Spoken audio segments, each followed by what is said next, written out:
we get started, good evening everyone. My name is Andy Hollington from the Square Metre Group. Some of you might know me already, some might not. For those of you who don't, we're a training and consultancy company, and we mainly deliver training across the world, across Australia, New Zealand, Europe, the Middle East, and lots of places in between. So what we've decided to do, because it's this horrible time at the moment where nobody's allowed out, and we've all seen most of our events disappear off the face of the earth for this year at least, we decided to try and use some of our network and bring people together to deliver some free CPD sessions for everyone. Everyone is CPD hungry at the moment, as we're finding, and we wanted to sort of provide something for you that's informative. So we have a number of webinars. We started with one last week with Jim Goddard, which was about the Joint Emergency Services Protocol JESIP, which we had around 100 people on that for a couple of hours, which was really good. Just before we get started, a few sort of housekeeping, and some people might not have used Zoom before. So at the bottom of your screen, and you should all have a control bar at the bottom of your screen. It's got things on there like mute, stop video, might not be applying to you actually, participants, and there's a Q&A button.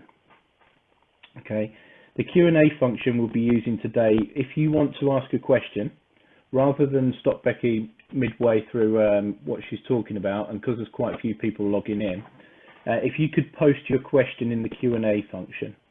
Okay. Within there's the ability to like somebody's question. You can all see everyone's question. If you like it, it boosts it up to the top, so it becomes a more popular question to ask. And when we do questions, we'll pick them ones first. So if you just keep an eye on them. Most of you have found the chat button already. If you haven't tried it, if you could just try it now. You can message me throughout. You can either message everybody, or you can message me personally if you've got any issues with sound or something that you, hi Neil, something you can't do or you need some help with. So the way we ran the last webinar was that the speaker went through their talk, and at the end we saved sort of half an hour for questions. Like I say, I will pick up the questions through the Q&A section, and I will read them out to Becky and put the pressure on her to answer them on the spot. Okay. Slides, a lot of people ask us if we'll share the slides. Yes, they can be sent out afterwards, not a problem. We do offer a free CPD certificate to everybody who stays till the end, which will be emailed to you. So if anyone's got any questions, I'll say just put them through the chat function for me. So today's webinar is about marketing security or crowd safety businesses, or indeed any businesses. We'll be able to apply some of these principles. So I'm going to hand over to Rebecca Baker, or Becky, who is the editor of the Crowd magazine that some of you may have read recently, and she's also the Chief Marketing Officer for Dynamize Marketing. So Becky, over to you. And folks, get your questions coming, and ask any questions. Thank you. Evening, guys. Hi. Thank you everyone for joining us. This is my first webinar, so please excuse any teething issues or anything. So today I would say really difficult times. I'm here to talk to you about how we're going to approach things moving forward, really in the security and crowd safety industry in terms of marketing, and what's going to work best for your business, certainly over the next few months and into next year, as you'll see shortly. First, just a little bit about me. So I've been in marketing now for about 14 years. I'm a member of CIM. I'm a chartered marketer. As Andy mentioned, I'm the editor of the Crowd magazine. I'm hoping that all of you have got a copy, read a copy of the Crowd magazine. We're on to our 3rd edition. I'm currently producing the 4th edition at the moment. And I'm also a director at Dynamize Marketing. We produce the Crowd magazine essentially, but we also work with businesses across the industry to kind of tighten up their marketing a little bit. I'm also one of the tutors for the level 5 crowd safety management course as well. So going out and doing those kind of essentials on marketing, so to speak, as part of the course structure. So a bit about crowd safe training. Andy said a little bit, but so guys are established 2014. They are an international centre of excellence for crowd risk analysis, crowd safety training. They offer consultancy services, and they have clients all over the world in all sorts of venues, the government, sporting events, football clubs. So I've worked with some of the biggest brands in the world, brands I certainly would love to work with, but and they're currently offering a wide range of online courses up to a level 5, so go check them out. About Dynamize, just a little bit. So basically, there's my team. There's at the moment, we're all marketers, and basically we're here to help businesses be affordable, creative, a bit more dynamic, produce measurable results as well. And we help businesses with a whole host of tactical activities and top level strategy as well. So tonight, you've probably seen this, especially if you're connected with me on LinkedIn. What we're finding at the moment, it's really difficult times out there. We're seeing businesses kind of coming out of the woodwork with these sympathetic and empathetic messages. And basically, they're not quite sure how to handle the crisis as it is. And they're not sure how to utilize their marketing accordingly in order to get good results. This is across every industry. This isn't just our industry. And certainly tonight, what I'm going to try and do is help you unravel those elements of marketing that are going to see you through this phase. Help you really refocus your efforts. I mean, some of the biggest brands in the world are getting things very wrong at the moment, and I'm sure that you were probably seeing yourself. So what we want to do is put your business in the best position to kind of emerge from this in a really good position to be able to capitalize on new business when things start being put in motion again. And that's what this is about. So in order to kind of set the scene for this, I thought it's probably good to kind of have a look at what's been going on in the industry in terms of over the last few months leading up to now. And so I've got this as state of the nation.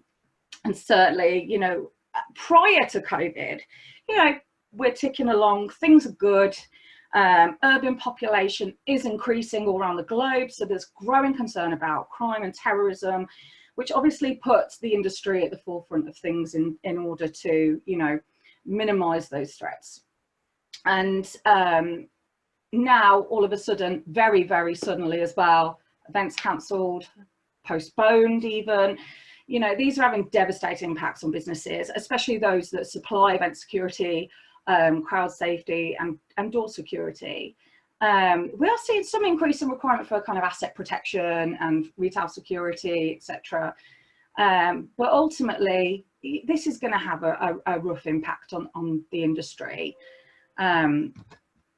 So what we're seeing with businesses, consequently, is a bit of a change in strategy of how they're approaching things. So this is an Ansoff matrix. This is something us marketers use quite a bit. And up until recently, businesses have been kind of ticking along in your market penetration zone. So this area down here, existing products into existing markets. Now what we're looking at really is a switch to targeting new customers in new market segments. And ultimately, you know, event security suppliers, for example, are refocusing to retail security. And then what we're also seeing is them utilizing kind of a product development stage to offer existing clients new services or services that haven't quite been prevalent previously for that business model. So we're seeing a bit of a shift around, really. Any businesses that you see attempting diversification at this point are off the rocker. Probably wouldn't suggest that at this point in time with the instability that's prevalent. what is this going to do? The effects of COVID on local businesses, and we're seeing this already. So with a third of the world's population on lockdown or in some kind of lockdown, we're seeing businesses, they're losing customers, a lot having to temporarily shut their doors. This came from eMarketer. So 8% of companies up until now have been pausing their marketing efforts, changing the way that they work. Many people shift into a home working routine. I'm working from home at the moment, as many of you probably are, and certainly the guys that I've spoken to over the last few weeks across the industry are managing operations from their home environments. I just think that that's how it is at the moment, and I don't think it's going to change anytime short term. But there you've got 23% of businesses that ultimately haven't seen any impact yet. And I'd probably associate that with kind of more your supermarkets, for example, e-commerce, any online retailers will probably be seeing a little bit of an uptake in orders at the moment. And, you know, I think that's fairly consistent. You know, people are online, people are going online, everyone's online. So this is how things currently look out there. And again, this is the same in any market, but I just think it's really important that business owners kind of have a bit of a grasp on this situation, really. So what we're seeing is 27% of businesses closed temporarily due to lockdown restrictions. So buying behavior is shifting. As I just said, it's shifting online. So seeing a surge in internet use. I mean, Facebook has reported an increase by 27% in terms of traffic rises, and you know, public gatherings being called off. People are turning online to be able to socialize, to be able to, you know, connect with the outside world, essentially. So basically what we're looking at is businesses having to put in place different strategies to be able to cope with the way things are shifting. And I think that seems to be a common theme across all businesses, and certainly within our industry, what we're seeing is people starting to refocus their efforts. So companies that haven't previously been online are now thinking, oh blimey, I'm not ranking anywhere on Google, people can't find me online, I need to shift my priority. And certainly I know that I've had several conversations over the last few weeks where that is the case. So so that's kind of a bit of an overview. Now, coming into the COVID crisis in itself, it's our job as marketers, really, to be able to tell you what this looks like. And what we've got, I sat through a webinar by a marketer called Mark Ritson very recently, and he outlined the 3 economic phases of the COVID crisis. And this is important for business owners, because so you're going to want to see what's going to happen over the coming months and how this is going to impact your business. And essentially, this is the assumption from marketers. You know, where we are at the moment, a lot of brands are getting the crisis stage very, very wrong. And people don't want letters from a CEO saying, we're here for you, this is a tough time. So businesses are really making that mistake that people, by thinking that people care, because at the moment, everyone's just trying to survive this, essentially. So you've got this COVID crisis here, which is, it's going to go, we don't know how long this is going to go on. So roughly 3, 6, 12 months. It's, you know, it's an unknown entity at the moment. But then what's going to happen is we're going to come into this phase called false pneuma. False pneuma is this kind of breath of fresh air. It's this 3 weeks where everyone's going to think, wow, everything's gone back to normal. You know, this is fantastic. It's people will try and revert back to normality and act as though things, you know, they'll try and block this phase out of their minds as much as possible. So and then we're going to move on to this recession, essentially. You know, it's how long that lasts for, we don't know, again, and it's really, really difficult to say.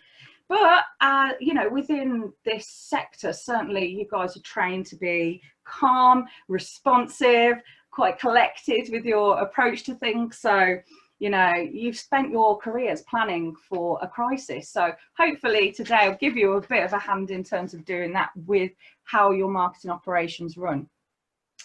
So moving into this, let's just have a very quick look tactically how this works for you. So during the next 6 months, what we're going to see is businesses essentially are switching to kind of more of a tactical marketing approach. So coming away from long-term strategy, and we'll come on to this in a bit more detail later on. But what we're going to see, there's 3 elements to this. So flex, fix, or freeze. And this is the approach businesses are going to take. So we're going to see flex. So these flex businesses are businesses that aren't going to be massively impacted by the crisis. Sales may even have increased. So as I said earlier, 23% of brands so far have seen no impact from this on their sales. Then we're going to look at fix companies that perhaps need to change to be able to survive. So maybe it is switching up a strategy or trying different tactics. And then freeze, companies who cannot do much more than really batten down the hatches and just wait for all of this to kind of blow over. One thing I'm going to come on to shortly is kind of during this phase, how we're going to look at refocusing efforts away from promotion and focus on adding value elsewhere. And certainly that's really important at the moment for brands in the short term.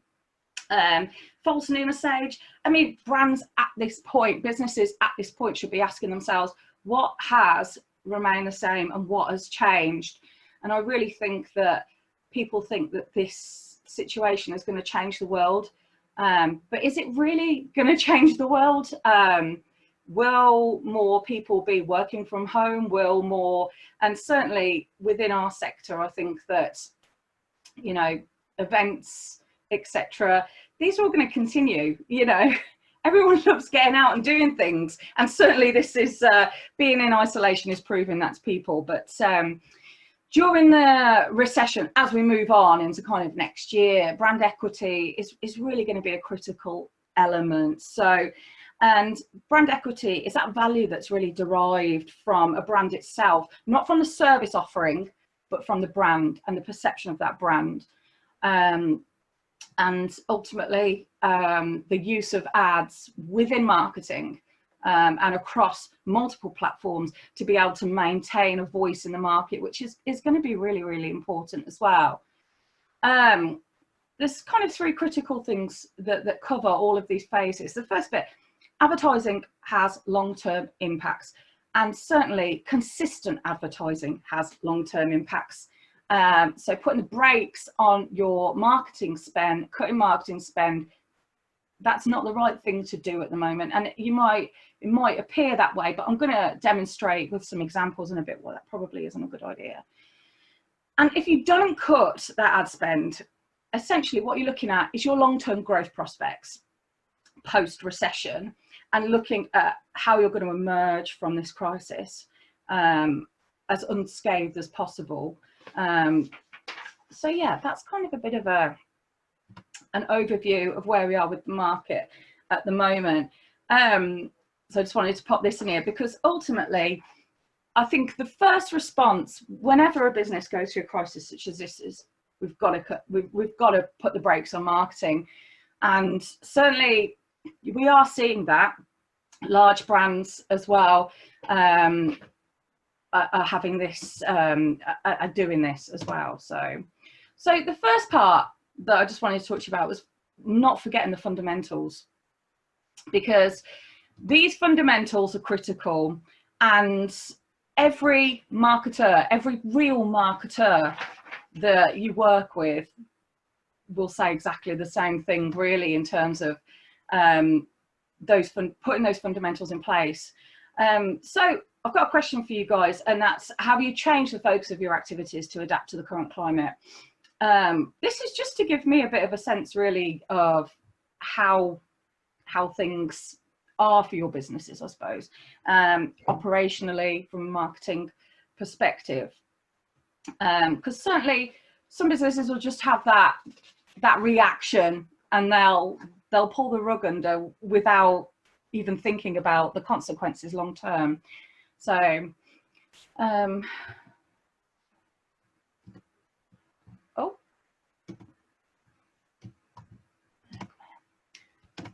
Right, let's move on. So the 4 Ps.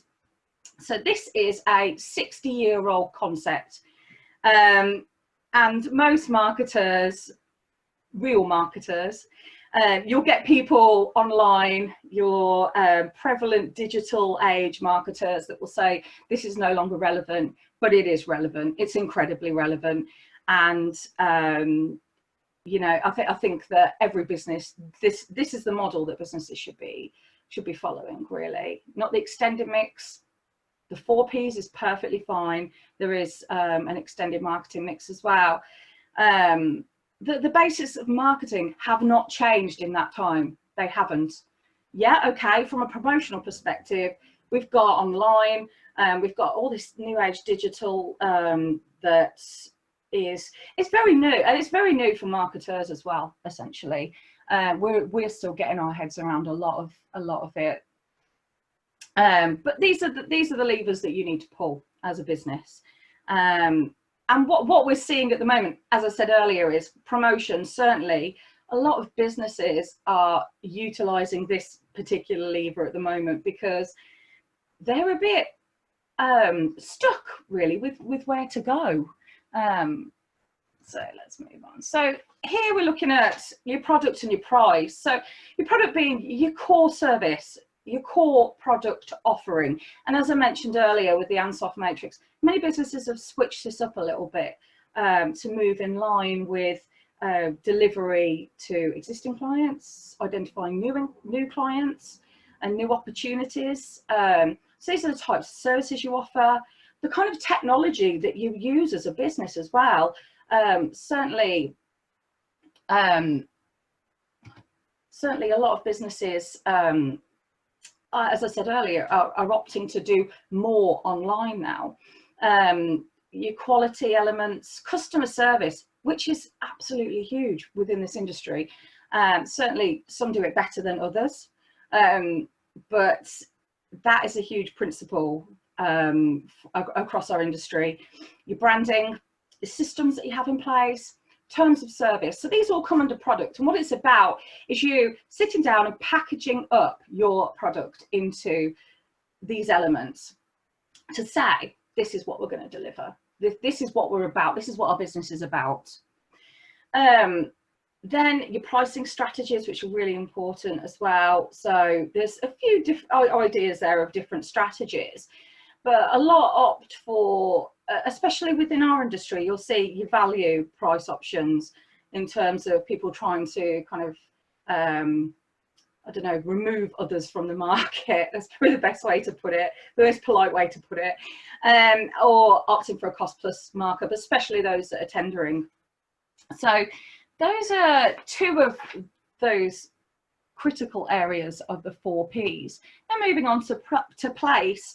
Place at the moment is a really interesting one, because what we're seeing is people looking for more of a kind of a localized delivery.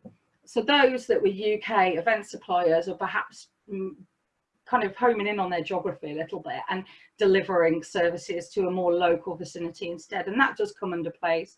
But ultimately, are these remote, are these on site, mobile? But command room on there, but I see at the moment that's a bit of a difficult one. Promotion.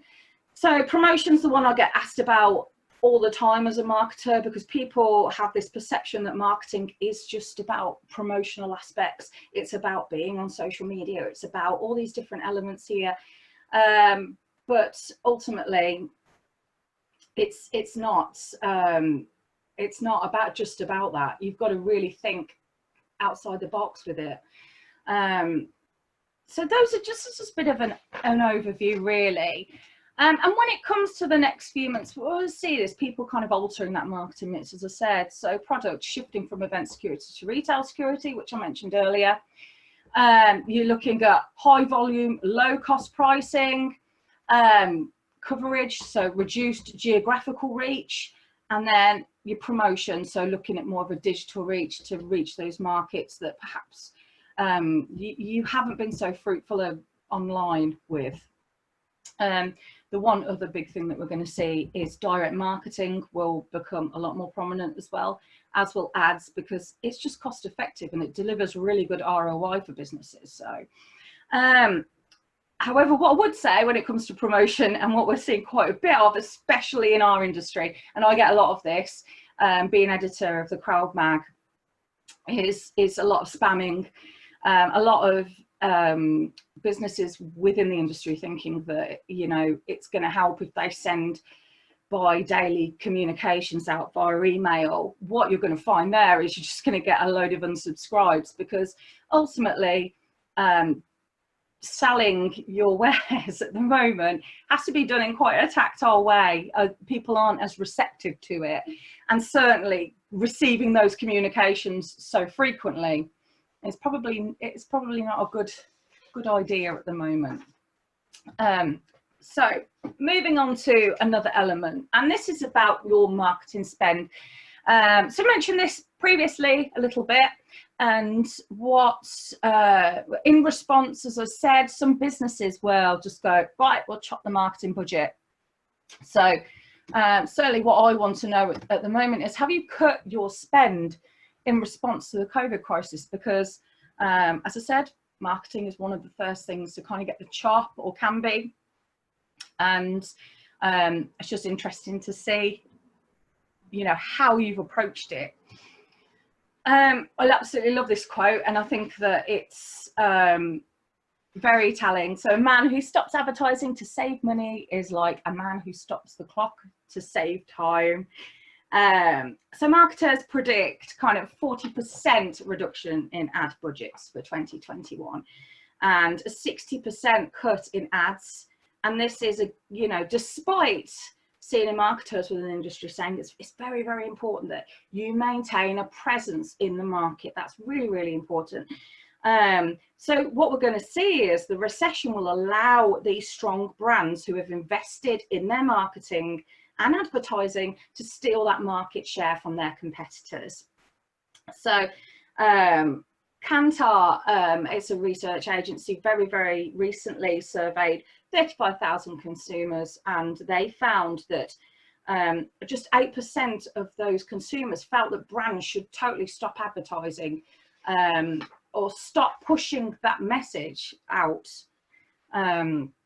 And certainly, I've got an example now to share with you, just one tactical element of marketing and the impact of cutting your budget will have on that. So some of you may be familiar with search engine optimization. This is, I picked this in particular because SEO is a bit like going to the gym, I suppose. You have to do it long term to really see, you know, results. And it covers lots of different tactical aspects as well. And that's why it's a good kind of example to use, because it's more of a kind of mid to long term strategy. So these days for businesses, it's not just enough to have a website. If you have a website without SEO, it's a bit like having a shop with no signage. So ultimately, what we encourage, certainly what we encourage our clients to do at Dynamize, is continue that process, site build, and then, you know, keep plugging away at some of those elements of SEO that are going to be really important to kind of maximize those rankings in the search engine results. But this is bringing me on to the example, really, of what happens if I cut my budget right now. So, first scenario, so market downturn. First thing business does, cuts its SEO budget, so just completely reduces it, which produces a short-term cost saving. Fantastic for those businesses that are really struggling. But what you're going to see then is kind of a gradual decrease in your search engine rankings. Then, a few months into a year's time, market recovers, and essentially your website, your business, your online presence is not in a position to kind of capitalize on that recovery. So your long-term revenue will decrease, and then you're just going to miss opportunities. You're going to miss opportunities to appear in those search engine results pages, and or as we call them, SERPs. And that's the first scenario, really. So this is why we're encouraging people, especially with tactics such as SEO, do not put the brakes on, because it's long term, that's what's going to impact your business more than anything. And moving on to the second scenario, so market downturn, you maintain that SEO budget. Okay, in the short term, you might see a bit of a cost increase because of the impact that's going to have on your business, essentially. But over time, your search engine rankings increase. So as I said, this is kind of a mid to long term tactical plan that you'll be working to. The market recovers, and your website's in a position there where it can capitalize on that recovery, and ultimately then revenues increase and you'll get new opportunities. So it's about maintaining that presence in the market that is just so important at the moment. I mean, the search engine results pages, they love fresh, relevant content. Algorithm updates are frequent. I mean, we really have to study hard to be able to keep up with what's going on out there in the market in terms of these algorithm changes, and shift up very frequently. And ultimately, I mean, what we say to our clients is, you know, we don't want you being outranked. We want you to be in a strong position for when all this ends. So that's two examples, really, of, I mean, I can think of hundreds more, but we'd be here all night. So step 3 is about refocusing your marketing efforts, and about looking at, you know, what your focus should really be over the next few months. So I've got a question here. I haven't seen the thing pop up, but how successful are your current marketing activities? So it's just a bit of a poll there. And just about, as a business, obviously we always say, as marketers, that you should be able to demonstrate return on investment for your spend.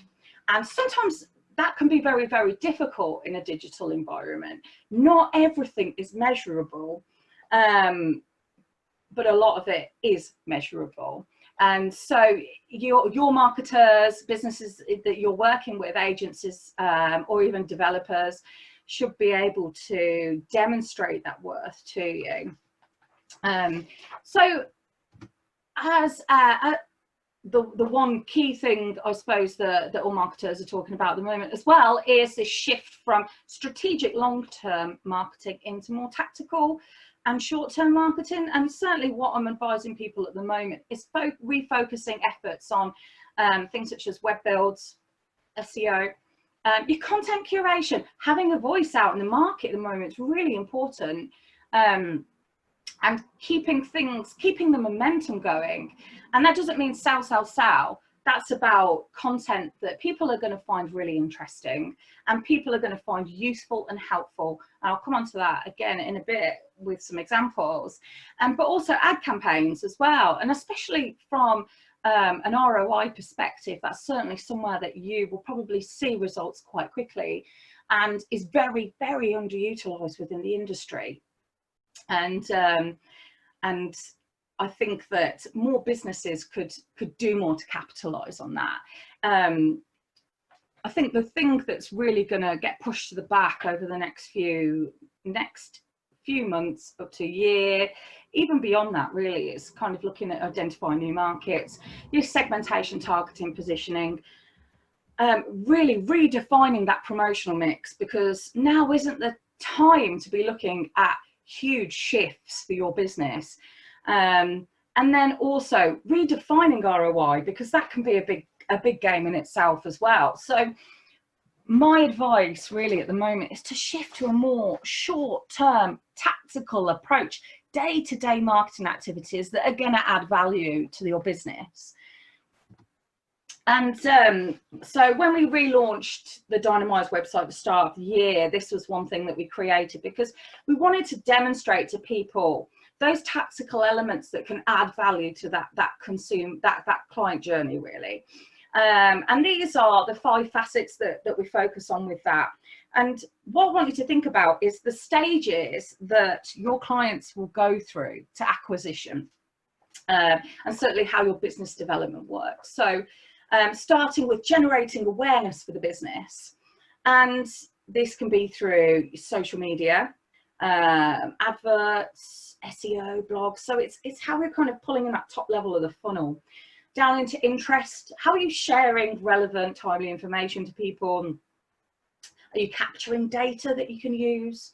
Moving on to desire, so starting to convert some of those interested parties into customers. Then into your action and retention, which is quite important at the moment, because those of you with existing clients, I'm sure you're kind of rallying around making sure that they're happy, that things are working for them, and certainly that they're getting all the help that they need within the current situation. So this is the funnel that we kind of work to. And when we find, I mean, you'll be sent this in a slide so you can kind of go through it, but it does help when you can kind of sit down and go through this and map it out. And it's relevant to all industries, all sectors, because essentially what it's looking at is the journey of the client and how they're going to go from being interested and made aware of your product or your service into kind of that retention, really keeping hold of them. And this is, I thought this might be quite relevant as well, because I get asked a lot about tactical marketing activities. What's going to be best for my business? How can my business really use marketing to the best scale? And so what I've done is I've included this this chart from eConsultancy, who are a font of knowledge for marketers all around the world.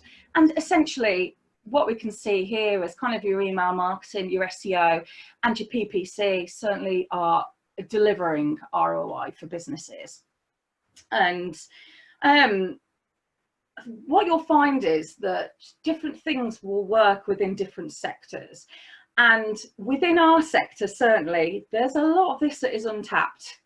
There are huge opportunities that exist for businesses within the sector that really want to refocus their marketing efforts. Historically, and certainly when I first started working within the sector, marketing wasn't really something that was particularly strong. And any of the level 5 students that I've worked with previously will tell you we've had many a discussion on this within the workshops about being online, digital, because that's one thing that confuses a lot of businesses and business owners. But yeah, sure, if you've got any questions about it, obviously drop me a line. But I just wanted to put this in here because I think it is very, very relevant in terms of tactical activities and where you should be focusing those efforts at the moment. So, and I mean, I say it's short term. Building an email marketing list can take some time, but ultimately it's something you can start doing. Put the wheels in motion now. SEO, if you haven't started SEO campaigns, now is the time to do it, especially before that market starts to recover, certainly.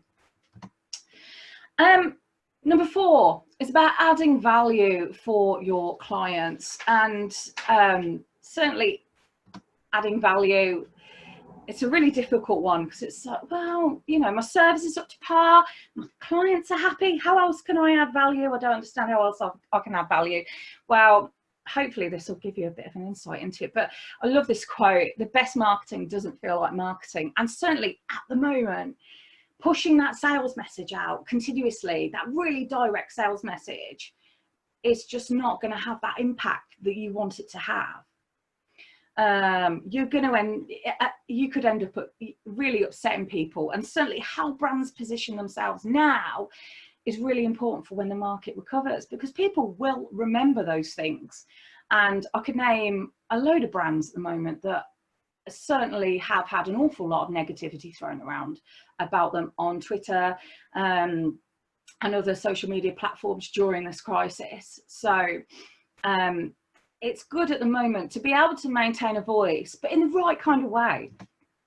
So what we want to be doing, some of you may have heard of the term content marketing. But really what it is, it's just marketing, and it's about delivering relevant information and producing content that can help inspire, educate, entertain, explain, and engage with your clients.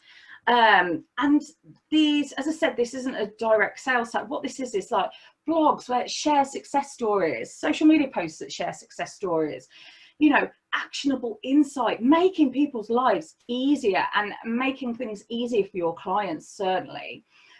Entertains, providing some light relief, and everyone needs it at the moment. And some brands are doing it really, really well. I mean, one of my favorites, and it's not sector specific, but one of my favorites is Innocent Smoothies at the moment. Every day on Twitter, they remind you what day of the week it is. And every morning there's a tweet that reminds you what day of the week it is. And it's just little things like that that are just, it's really cool. Things that kind of explain and deep dive into your services, because I think sometimes, especially within our sector, people don't realize they need the services. And so maybe just kind of some explanation, even going live on Facebook, doing some Insta stories, just something like that, really, just to kind of inspire prospective clients. And then the other thing that we want is engaging. And we're seeing quite a bit of this on LinkedIn. Certainly what we're seeing on LinkedIn at the moment, people are really supporting each other in the industry. I'll come on to that in a minute, because I think that's quite a big part of this. But what we want to be doing is kind of sharing user-generated content. By user-generated content, I mean content that you haven't created yourself, but it's so fabulous you can't not share it. Don't be afraid of that. And certainly when it comes to social media marketing, there is a bit of a rule as well that we kind of operate by, and that's 1 in 4 promotional mix. So for every 4 posts that go out, only 1 of those should be promotional for the business, really. And that's even more important now, because I think people want, they want information, they want stuff that's going to help them, essentially. They want information, and relevant information that's going to help them.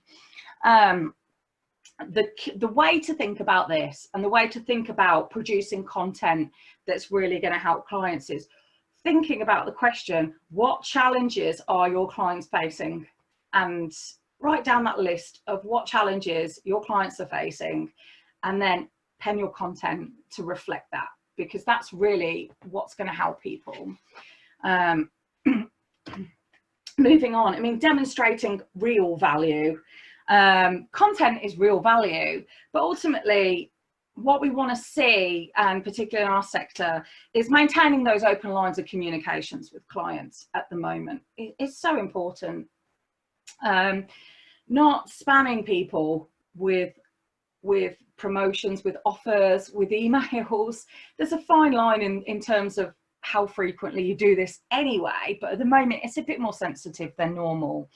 And pushing out your content in the right direction. And certainly my key thing when I'm talking to prospective clients with Dynamize is, it's all about going where your prospective clients are, and it's all about putting the right message out to the right people at the right time. And those fundamentals, along with the P's, they'll never change in terms of marketing. So it just gives you something else to think about. So, but and again, when it comes to putting content out, this is what makes it good to kind of build a community around your brand, and it makes it easier to build a community around your brand. So yeah, I think that you know, there's a few ideas there on how you can deliver real value at the moment. Free advice and training as well. So let's move on. I think one of the big things that I'm seeing, and have certainly since being part of the industry and coming on board, it's an amazing industry. It's so well supported. Everyone's so well connected, and everyone gets on so well. Obviously, there are exceptions for that, but there's an awful lot of community spirit out there in terms of there is a community, and you need to be supporting the industry as well as your customers at the moment, because we're all in it together. And certainly with the Crowd Mag, with the June edition, that's one of my key principles really when we're putting content together for that, is to make sure that you guys are really well supported with it. You have knowledge, you have information there that is, you know, that's going to help you learn and develop. And we've got some fab editorials coming up that are really going to help that. But get involved with the community. One of the easiest ways for us to do that and collaborate is LinkedIn. And I think a lot of you are on LinkedIn, and I'm linked in with a lot of you anyway. But critically, what you want to spend this time doing is building your network, be part of the community. I mean, what we're seeing at the moment are kind of your industry thought leaders. They're kind of sharing content out there, sharing their insights and their thoughts about the market and what's going on and what things look like moving forward. But share ideas, be at the forefront of that, break down barriers in the industry and support those industry-wide initiatives, because it's just so important. Everyone bands together in this and we all get through it.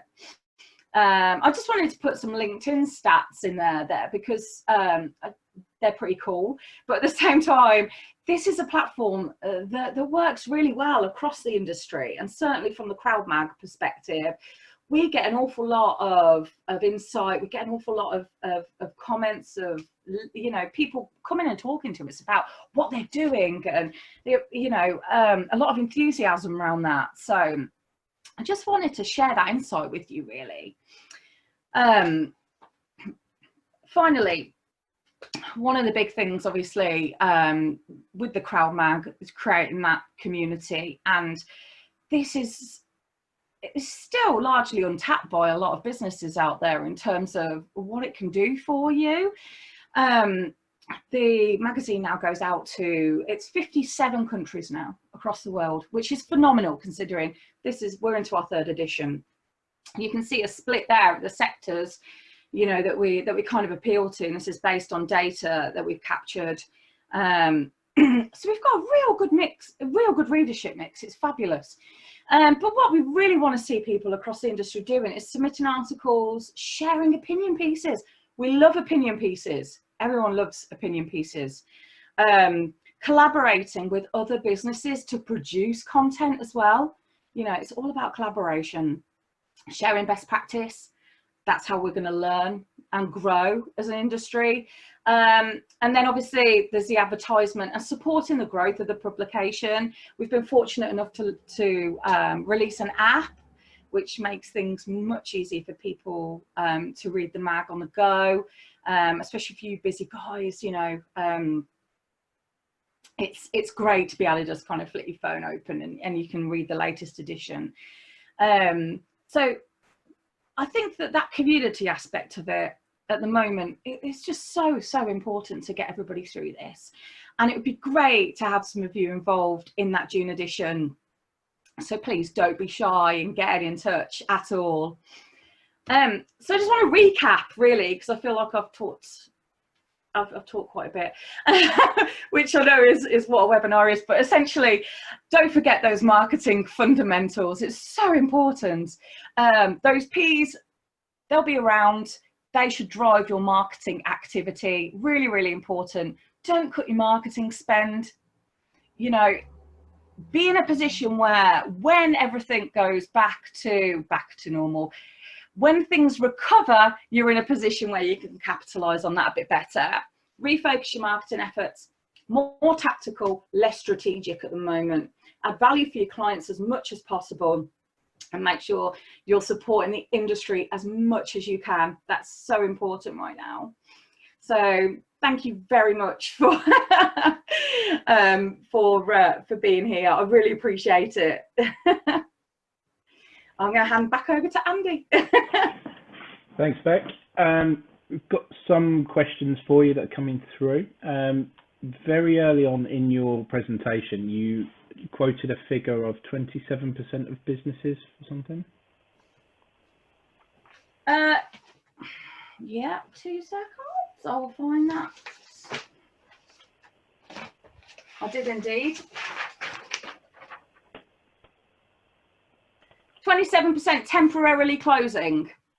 Yes, the question is, do we know what sector those businesses are in? That's So 27%. right, okay. So basically, this was a spread of all sectors. I think that at the moment, it'd be very difficult to define it. What I found is, especially with our sector, it's so difficult to get market intelligence. It's an absolute nightmare. It's very difficult to segment and split that market down and to really run full analytics on it. And that's one thing I've struggled with when looking for solid data, is finding it. And maybe that's something the Crowd magazine can address moving forward. You know, we've got a really good reach. We go out to the right kind of businesses to really be able to kind of address that market segmentation and delve into the detail. And I think business owners all across the industry would find that quite useful as well. Thank you very much. Next question. Do blogs help with boosting SEO and traffic? Absolutely. It's pretty critical part of it, really. So what the SERPs or what the search engines want to see for those search results is relevant content. But a lot of businesses put focus on keywords, but what it's actually about, Google's so clever now. And if you're keyword stuffing, if you're just stuffing keywords in left, right, and center for what you want to rank for, it's not relevant anymore. What they really want is your content to be able to capture your audience's attention. They want to see it being shared across platforms. They want it to be really timely and appropriate. So content that is favored, such as blogs, yeah, it's really important that you're doing that, definitely. Yeah. Thank you very much. And the next question is, what is mobile marketing? Can you explain what that means? Okay, mobile marketing. So that is where you are utilizing elements such as text message marketing. It's where you've got push notifications. There's a lot of different elements that go into your mobile marketing, but essentially some businesses in some sectors, and that particular research in terms of tactical activity wasn't just for our sector. It covers a range of sectors, but would I utilize it in our sector? No, not mobile marketing. I don't think that it's particularly relevant. What I'd focus my efforts on at the moment is content curation, SEO, without a doubt. Thank you very much. The next one is, how do you create a culture within staff to help them market and sell your brand? Crowd management companies could have hundreds of thousands of reps for them at an event. Absolutely, totally agree with this. And in some ways, some of the best examples that I've seen of this and kind of instilling that culture within the business, and it's called marketing orientation, is the technical term of it, because it means that your business is buying into marketing and it's orientated around that philosophy of marketing. And certainly the one way that I've found that businesses that have been successful at doing this is actually sharing stories about their employees and putting their stories out there, case studies on them, celebrating their employees. You know, people love to be able to talk about themselves, push out information about themselves. And one way that I've found that has been really successful in doing this is doing kind of little pieces on those people that work within the teams, really. It's probably one comprehensive way of doing it, definitely. So even if it's just say, for example, I don't know, off the top of my head, an Instagram takeover with one of your employees that's working at X event, or is working within supermarket operations. I saw a really good video shared the other day of one of the guys in supermarket dancing around with kind of the people that were waiting in the queue, and just sort of lovely stuff like that, really. People will share that, employees will love it, and as I said, people quite like talking about themselves and sharing information about themselves, so you've got to make them part of the brand. your people need to be part of your brand. And that's just one suggestion, one way that you could do it, but there are a lot. You could run a whole webinar on it. I think we've over the years we've seen crowd management companies be quite successful in some ways. There was certainly one who supplied their front of stage pit teams with blow up beach balls and guitars with their company logo on, and then sent them off into the crowds at a major festival. That was quite interesting at the time. Yeah. Next question: how would I go about starting a direct marketing campaign? Right, DM is so.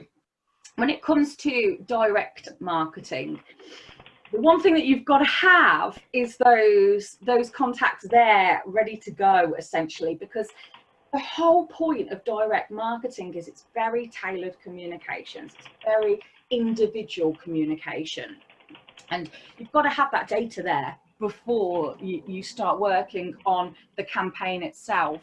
Data acquisition can be done in many ways. And certainly at the moment, email accounts for probably the most prevalent form of DM. Again, you can run a whole webinar on it. It's quite a big topic in terms of a tactic, but certainly if it's not something that you have already started to do, acquiring that information, then it's probably a good time to start doing it now, really. But once you start it, it's not something you can really take your foot off. If you're going to do it, you've got to keep supplying that relevant information. You've got to continue helping your subscribers out and sending them relevant information and content.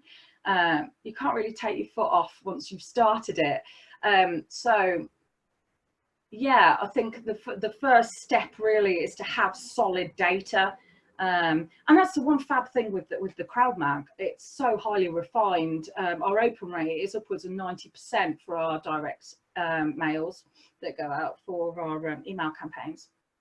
And so data's everything when it comes to direct marketing, but it's a very tailored form of marketing. So your message has to be really right, and it has to, your segmentation is really important as well. Thanks for that, Beck. I hope that answers the question for you, Neil. Next question: I think I should be using social media like Facebook sponsored boosted posts. How do I get most bang for my buck? I love it.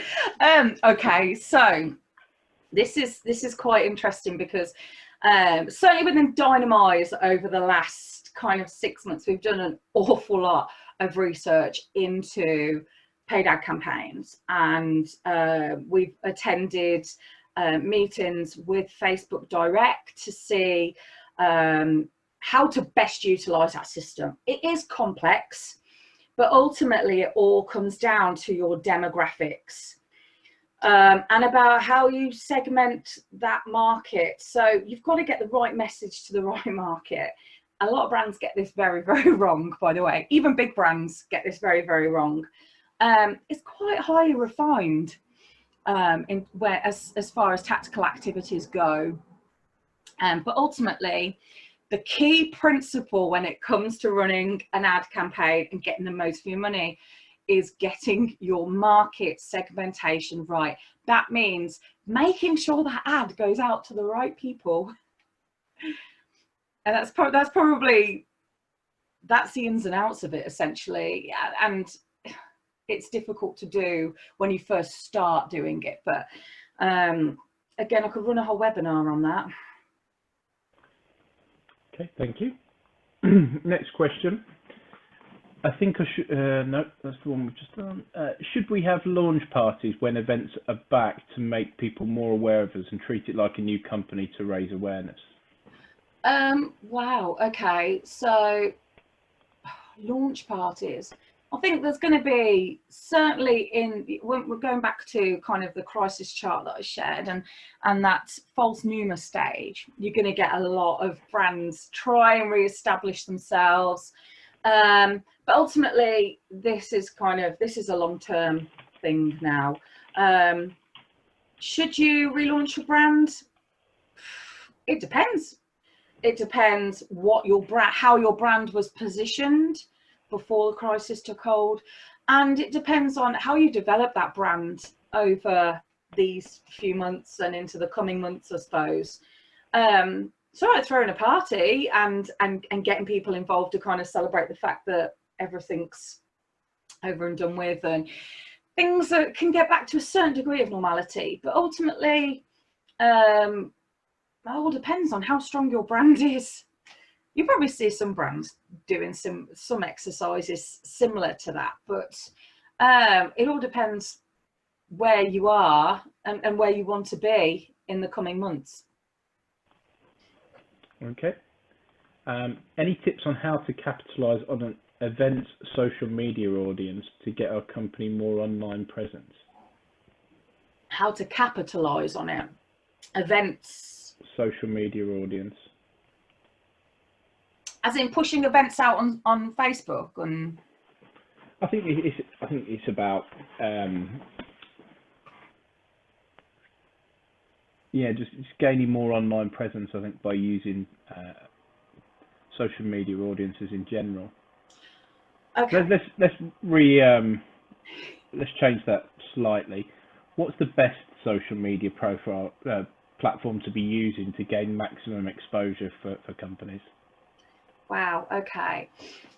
Oh, so this is quite interesting because I get asked about social media quite a lot because it's a complex animal, and certainly some brands will benefit from using it more than others. Some use it in the right way, some use it in the wrong way. Some brands want to be on every platform under the sun. And certainly I probably wouldn't recommend that, just because it's a time thing. What you've got to focus on is quality of content, not the quantity. Pushing posts out every day is not going to make any difference. But putting one piece of content out that's really useful and gets shared numerous times by people, that's what's really important, is getting that reach. In our industry, as I said earlier, and certainly from the Crowd Mag, we get an awful lot from LinkedIn. LinkedIn is fabulous for our industry, for building that community, being part of that community, and talking with others across the community. And when it comes to client acquisition, LinkedIn's pretty good, because what that allows you to do is connect with people through people. I'd certainly put effort into LinkedIn. Facebook can work for some businesses within our sector, maybe from a recruitment angle. From a client acquisition angle, you've got to get it right. You've got to get your ads right. You've got to really target the right kind of people. That doesn't come organically these days. So Facebook make it very difficult in order to do that. It can be done, but a lot of it will be through paid ads. Social media, again, is a big animal, and it's something you could run a whole there are quite a few elements of marketing that you could run complete webinars on, to be honest with you. Thanks, Beck. And I know you're going to enjoy the next question. Where are the best places to find content to share? Every time I go looking, I just seem to find content that others are already sharing. Again, LinkedIn is brilliant. The Crowd Mag. So when it comes to relevant information for our industry, there are a couple of news outlets that perhaps aren't as specific to our industry as the Crowd magazine are, but certainly what we've got to look at is who we're trying to connect with, first of all. So what's kind of the end goal? Is it connecting with local businesses? If it is, it's probably about sharing more local relevant content out there, and you can find that in lots of different places. One really good tip that I have got is to do Google searches and then click on the news tab at the top, because ultimately that will bring up the most relevant content that you can share out then. There are apps that you can download that will deliver relevant content to you. But ultimately, I think depends who you're trying to appeal to. Within our industry, I think what you want to try and get across is that you know what you're on about, that you're in kind of a position of leadership and authority. So sharing information that's going to get people talking is really important. But what I'd say is curate your own content, because that's going to make even more of a difference, definitely. Okay, thank you. Next question. Our staff are how our staff are branded, such as a uniform, important? Is it going to get me more sales from other events? Branding is important. Branding is important. Yes, I would say it's important that you look the part. I think especially within our industry, historically, there are connotations of, you know, unprofessionalism. It's been quite a cloudy area, I suppose, in terms of brand positioning and brand strengthening. So I think what's probably important is that you get your brand as strong as it can be, and if that means whacking a few logos onto some t-shirts, absolutely. Will it get you more sales? I don't know. But ultimately, your brand's a massive asset to your business. It's horrendously underutilized in our industry, brand strengthening. There are a couple of businesses that do it very, very well, and some not so well. And certainly the professionalism and the approach of your employees is really, really important within that kind of brand strengthening element. So I certainly would. Absolutely. I think it's important. Brilliant, thank you. Bit tongue in cheek, the next one, is that brick wall real? Unfortunately not. Okay, that's broke those up a little bit. The next question is, do trade shows help? Now, I've got my own ideas about this as well, but a lot of companies I see with stands, I don't see working many events. The big boys who don't seem to have stands seem to get a lot of work still. Within our industry, your money is probably better spent elsewhere for what it costs to do. That's just my opinion. Some business owners will have different opinions. In my professional opinion, I'd be putting my marketing spend elsewhere. You've got to go where your clients are. As I said earlier, your targeting is really, really important. Trade shows, they have a place in marketing. Whether it's in our sector or not, I'm not quite sure. Okay, certainly speaking from someone who used to own a security crowd safety company, I never got anything from a trade show. Has anybody else ever managed to gain any big bits of work from a trade show? Put something in the comments in the chat. No, I've certainly seen people spend a hell of a lot of money, thousands and thousands of pounds at a trade show, and it's often that people exhibit at trade shows, but they're the wrong trade show, I think, for what they're trying to do. There's obviously the event production show, for example. I've seen a lot of people, security companies go there, and I've never known them get any work because it's not, as Becky's saying, about targeted enough. People aren't necessarily there to look up. Oh, Paul's got one from the Showman Show. That's good. It's good. At least someone's had some success with some.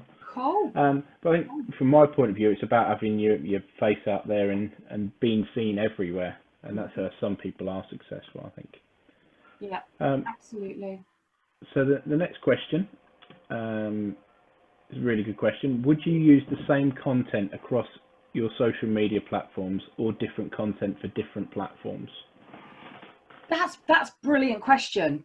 And that's a brilliant question because that's about targeting. That's down to targeting. Some companies do. Some companies, some businesses will kind of throw it out on all different platforms. Again, it depends on what you're using that platform for. And I suppose part of this, in terms of your social media use, what you should be doing is really thinking about the purpose of that social media platform. Why are you using it? Why you're on it? What is the end goal of having that social media platform? What do you want to achieve from it?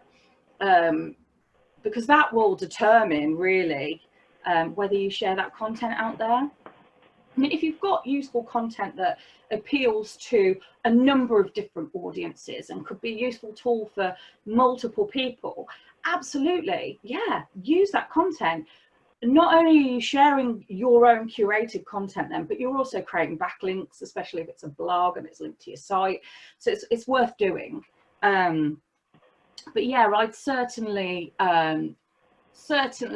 think about the purpose of that platform first, and think about whether it's going to be relevant to your target audience on that platform. Okay, and one more left. Is video marketing and content the best to use? I love this.